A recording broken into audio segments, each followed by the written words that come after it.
عارفين الشريك المخالف؟ في ناس كده عامله زي الشريك المخالف. لو ورثه واحد فيهم عاوز يبيع نصيبه في التركه، تلاقي دايما واحد طالع له كده يقول لك لا مش هبيع.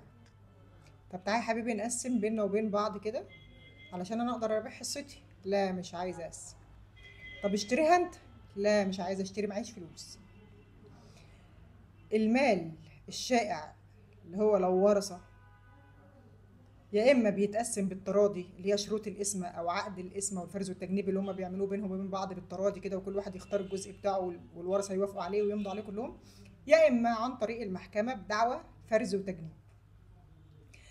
قبل بقى ما تحصل القسمه دي، انا واحد عايز ابيع، واحد من الورثه وباقي الورثه او واحد من الورثه تاني يقول لك لا مش هبيع.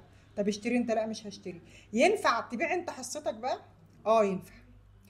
للشريك على الشيوع بيع جزء مفرز من حصته من المال الشائع قبل إجراء القسمة. لو وقع الجزء اللي هو باعه ده في نصيبه بعد القسمة، كده يبقى البيع صحيح ونافذ في مواجهة الورثة.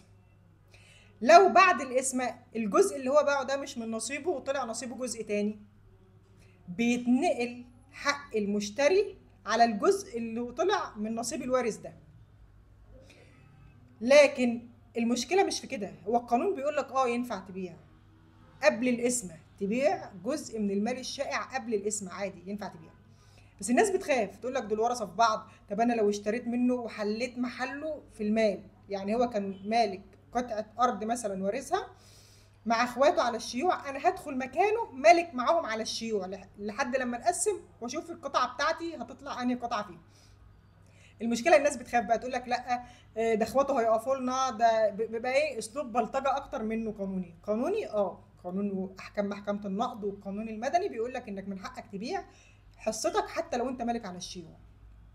لكن طبعا بقيه الورثه او بقيه الملاك على الشيوع مش هيسمحوا لك، هيعملوا مشاكل، والناس بقى ملهاش طولة بال تعمل محاضر وتشتكي وانا عايز حقي. قانونا ينفع، لكن عمليا بقى انت تعرف تعمل كده؟